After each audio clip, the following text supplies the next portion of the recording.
Hello everyone and welcome back to the Belgian Beer Brothers channel. Today we are going to talk about a special beer, but also a beer from very far away. And I want to thank Rosie and Bavo for this because these are two people that I met last summer and they actually gave me this beer. And some of you might even know Bavo because he was the one that wrote the shape of a duvel glass with his cycle in Strava. I'll post a picture here.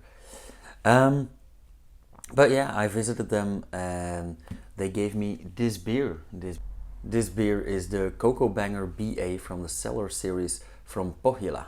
And I actually had to look this up because I thought it was Pohjala, but it is apparently Pohjala in Estonian, and it is Estonian for Northern Realm, which isn't a lie, of course.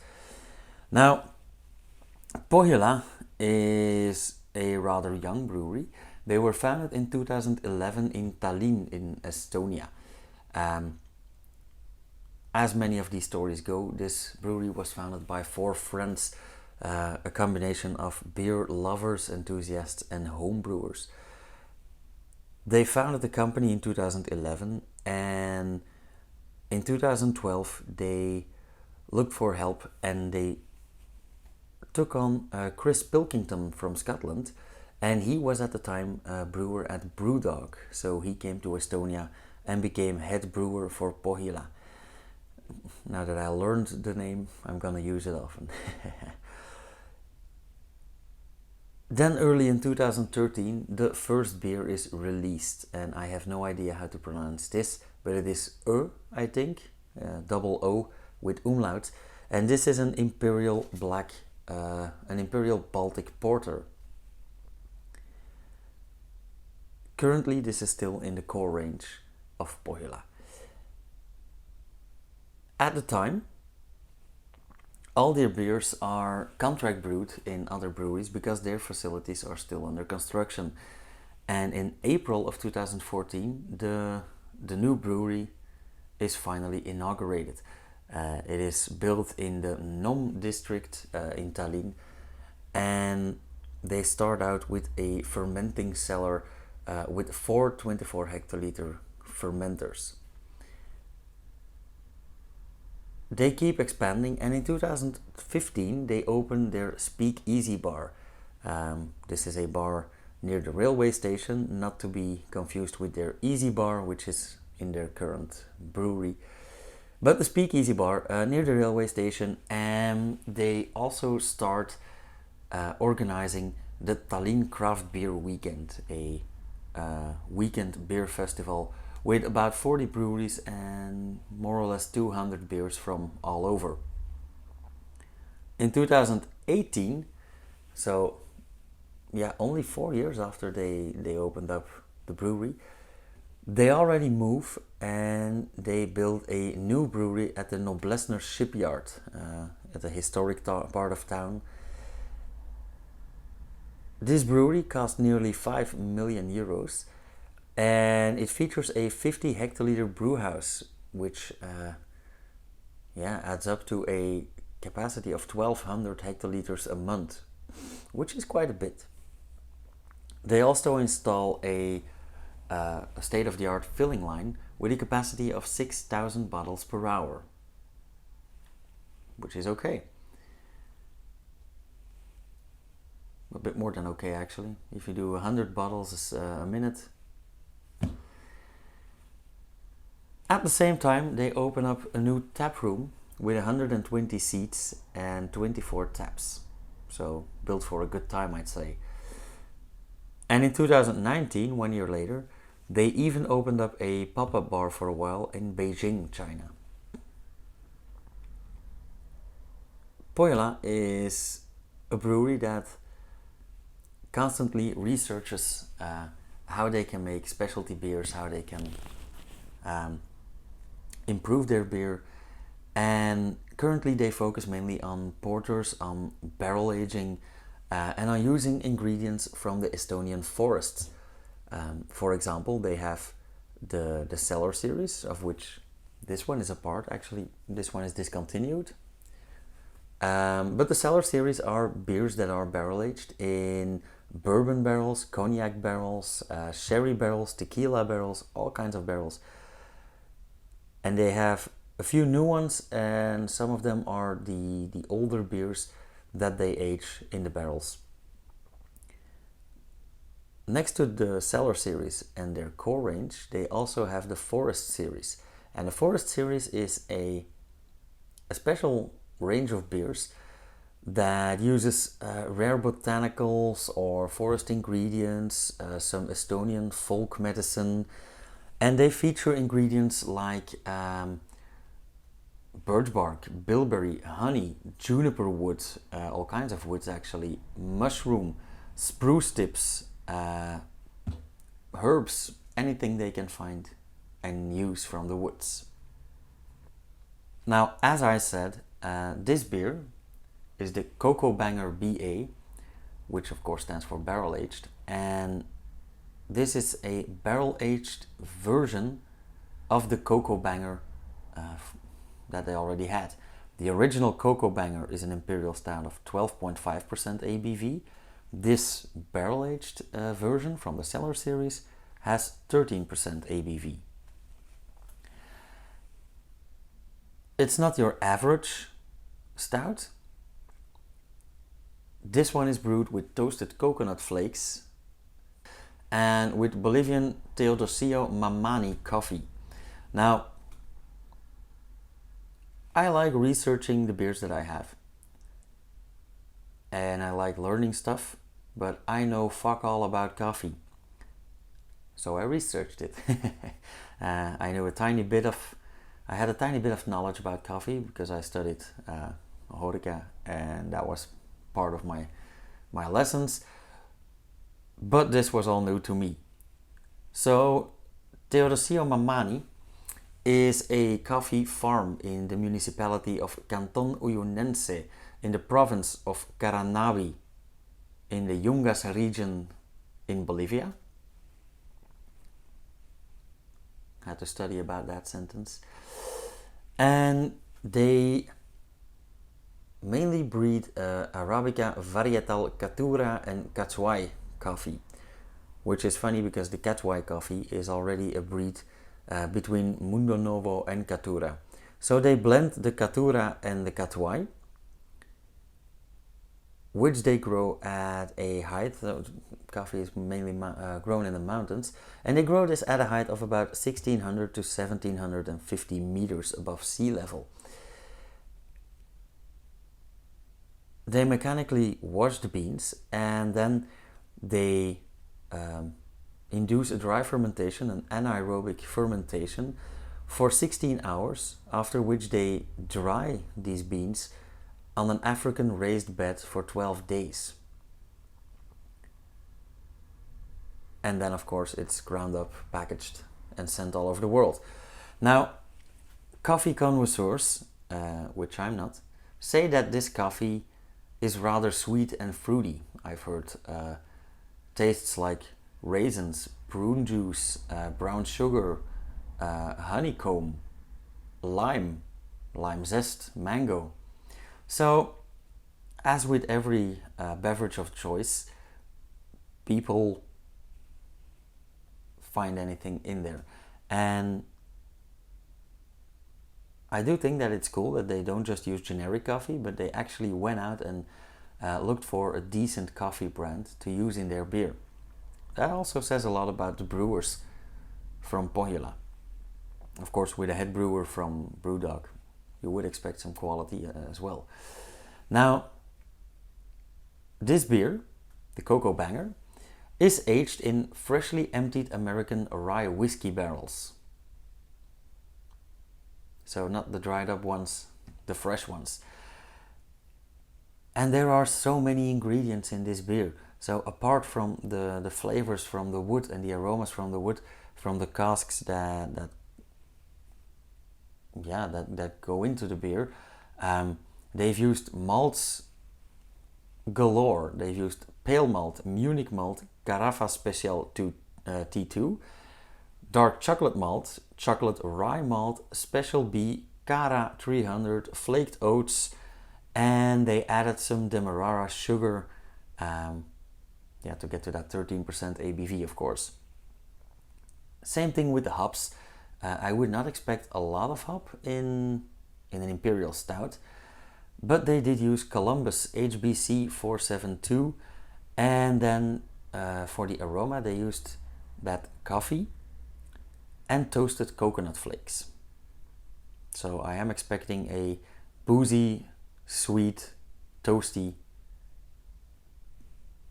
slightly coffee stout.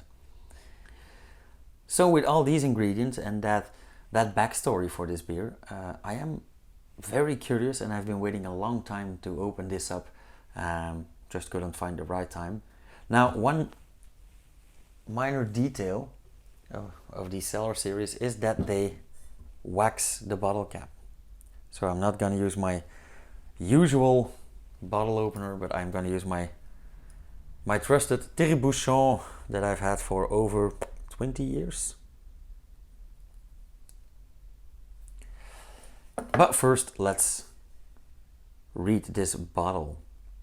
Cocobänger BA, barrel-aged imperial stout with coffee and coconut. A banging imperial stout brewed with toasted coconut flakes and coffee, aged in freshly empty American rye whiskey barrels. Served between 12 and 16 degrees. Okay, we will. Contains barley, rye, oats, and not much more info after that. I do love these aquarelle labels. Okay, so there goes all my research. It's actually on the bottle. So these waxed heads are not very easy to open, so I am gonna try to cut it. I've seen people play with lighters and dipping it in boiled water, and no idea why, if you can just cut through, maybe peel it off a bit. I do see that even for their waxed bottle caps they use the branded bottle caps. So I have an opening here.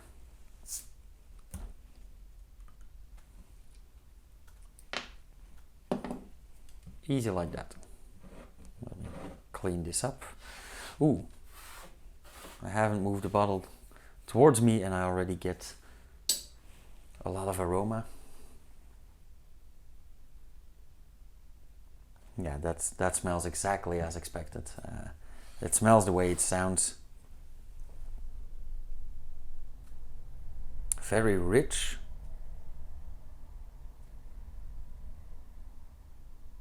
Very heavy as well. Woody. Not as much coffee as you'd expect.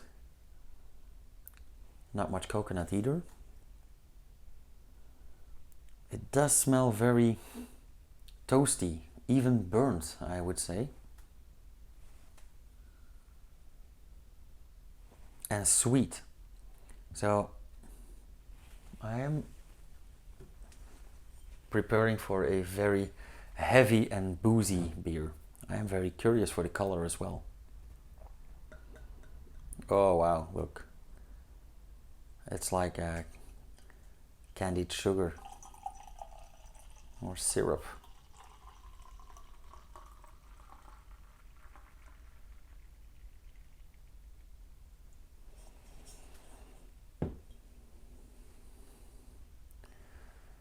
Wow, that is indeed jet black. There's no light going through there.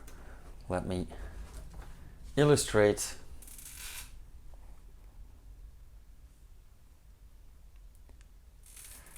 Nothing at all. Some pretty dark brown foam. Not much foam, rather large bubbles, so I see this dissipate rather fast.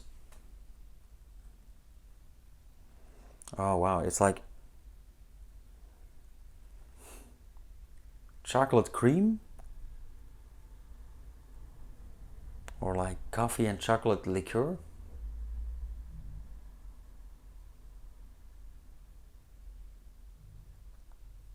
Ooh, I would pour this right over dessert.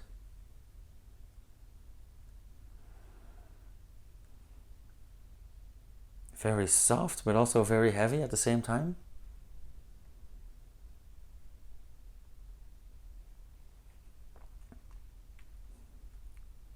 I feel like during aging, the coffee might have faded, but I do get some serious toffee or caramel or like caramelized sugar. Yeah.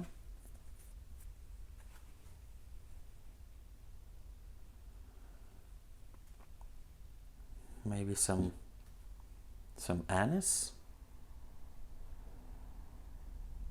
So, pardon me, some sweet berries. Oh, I love that smell. I'm very curious for the taste. Let's dive in.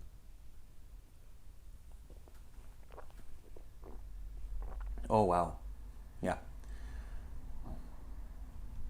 Immediately, it's quite boozy. It has a rather thick mouthfeel. Like slightly syrupy. It does stick to the roof of the mouth.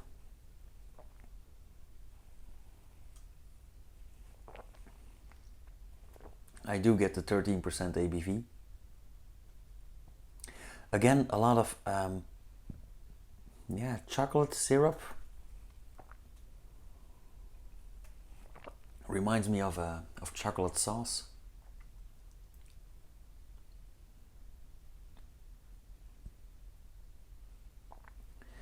Quite a bit of alcohol, and it doesn't taste nearly as toasty as I would have expected.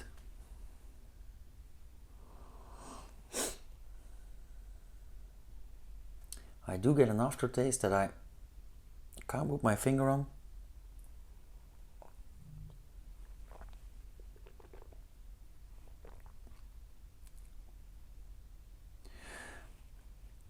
Now I come to think of it,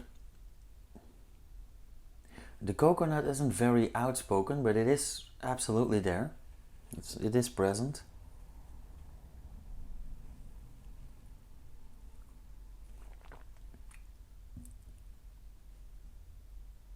Yeah. Although I do think that I will last like a whole evening with this beer.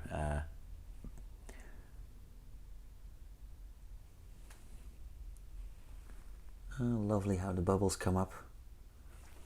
Because you don't see any bubbles. Holy crap.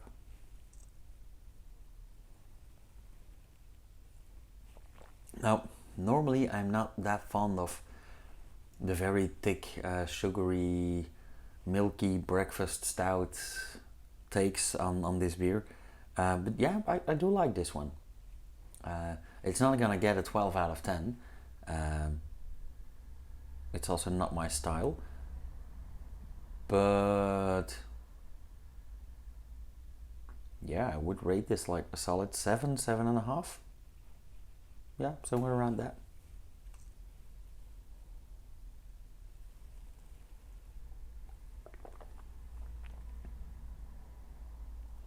I do get a quite woody aftertaste, so probably from the barrel aging. And also I do believe that the whiskey left its mark in the barrel. I don't get any hints of vanilla, so probably not oak barrels or not old oak. But I do still get some hint of berries, like cranberry sauce. The sweet cranberry sauce your grandma used to make. Yeah. Okay, I'm gonna leave it at that, guys, because if I have to keep filming until my glass is empty, we'll probably be here until tomorrow morning. But yeah, I'm actually very happy that I got to try this beer, and after reading up on this brewery, yeah, I'm very curious as to what else they make. I'd like to try the rest of their Cellar series. I'd love to try the Forest series. Only I have seen that they export to about 30 countries, and Belgium's not one of them. But they do have a lot of ambassadors in Holland. I did see that they're looking for a brewer as well, but unfortunately Antwerp to Tallinn is quite a commute, so probably not for me. But hey, if you're in Estonia or somewhere in that neighborhood, go ahead. As usual, if you like this video, hit that preferably the thumbs up. If you want to see more, hit the bell icon, subscribe, not in that order, and yeah, you'll see whenever I upload something, which should be Wednesday, Friday, and Sunday still. And any remarks, any questions, let me know. Cheers, you guys.